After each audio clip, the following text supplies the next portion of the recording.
राज्य में गवर्नर्स की तब्दीलियों की बात हो रही है, उस हवाले से आप कहेंगे? देखिए बात ये है ना कि गवर्नर तब्दील होते रहते हैं, ये कोई नई बात नहीं है। और सीटें जो हैं ये परमानेंट नहीं होती, ये सीटें छोड़ने के लिए ही होती हैं और इसमें कोई ऐसी बात नहीं है। और हुकूमतें अपने हालात वाक़यात के मुताबिक चेंजेस करती रहती हैं, मिनिस्ट्रियाँ चेंज होती रहती हैं, गवर्नर चेंज होते रहते हैं, ये कोई इशू नहीं है। पार्टियों ने बनाया, अब अगर वो समझते हैं कि गवर्नर को चेंज करके किसी और को लेके आना है तो इसमें कौन सी सर ये जो बेसिक आपका और बल्कि जो गवर्नर्स हैं उनको शुक्रिया अदा करना चाहिए कि पहले हमारी पार्टी ने या गवर्नमेंट में हम पे एतमाद किया, अब वो समझते हैं कोई और बेहतर बंदा आ रहा है तो आ जाए। सर केपी में फार्मर गवर्नर को कहते हैं कि फार्मर जनरल को लाया जा रहा है और गवर्नर राज का है, तो क्या आप समझते हैं कि जो पीपल्स पार्टी और हुकूमत के दरमियान जो हुकूमत शेयरिंग का फार्मूला था, ये क्या उसके खिलाफ नहीं है कि फार्मर जनरल को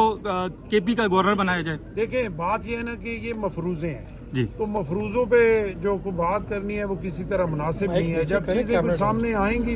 उस पे आपसे डिबेट करेंगे, बात करेंगे, वो ज्यादा बेहतर। एनएफसी अवार्ड पे बिलावल साहब का कल स्टेटमेंट आई है बड़ी, उन्होंने कहा है कि इसको छेड़ना प्लेइंग विद द फायर है, तो क्या आप समझते नहीं है कि वफाक का भी एनएफसी अवार्ड में हिस्सा होना चाहिए? देखिए वफाक का एनएफसी अवार्ड में ऑलरेडी हिस्सा है और ये जो 25 अपना सजेशंस थी, तरमीम थी, वो उसमें ये एनएफसी का भी था और उस पर डिस्कशन हुई पीपल्स पार्टी की सीईसी की मीटिंग में 2 दिन, और उसमें आपने देखा कि इस एनएफसी के मसले पे जो है वो कंसेंसस नहीं हो सका, जिस वजह से पीपल्स पार्टी ने उसको सपोर्ट नहीं किया। 3 चीज़ों पे जो है वो डिसीजन हुआ और तीनों को सपोर्ट किया, वो 27वीं तरमीम में आ गए। आगे चल के जो तरमीम कोई चेंजेस आएंगी वो दोबारा सीईसी में डिस्कस होंगी, वहाँ से जो चीज़ें कंसेंसस से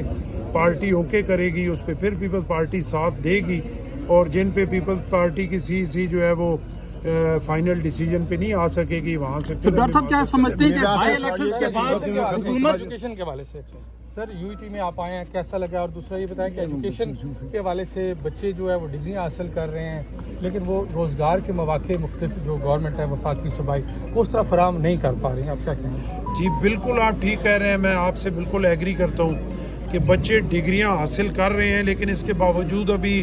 तालीम में आप देखें ना कि तालीम में हमारा जो आप कहें कि हमारी जो रिज़ल्ट है वो अच्छा नहीं है हमारी तरफ से, गवर्नमेंट की तरफ से, कि डिग्रियां भी बहुत कम तादाद में। और अब अल्लाह के फजल करम से इस साल में यूनिवर्सिटीज़ में जो है तमाम यूनिवर्सिटीज़ में दाखिले जो है वो बढ़े हैं, चीज़ें बेहतर हुई हैं। जिस तरह अभी हम यूईटी टेक्सला में खड़े हैं, पिछले साल इसकी पोजीशन काफ़ी कमज़ोर थी, आज काफ़ी बेहतर है। यूईटी लाहौर जो है वो बिल्कुल डिफ़ॉल्ट के करीब थी, वो अल्लाह के फजल करम से सरप्लस में आ गई और सारी यूनिवर्सिटियाँ जो है वो बेहतर होना शुरू हुई हैं और उनमें दाखिले जो हैं वो भी बेहतर होना शुरू हुए हैं। लेकिन ये आपकी बात ठीक है कि डिग्रियां हैं लेकिन आगे प्रॉपर सिस्टम नहीं है कि उन पढ़े लिखे बच्चों को फौरी रोज़गार जो है वो मिले, ताकि उनकी जो मेहनत है वो भी जो है वो किसी किनारे लगे और साथ वो अपने मुल्क के लिए भी जो है वो खिदमत कर सकें। Thank you sir.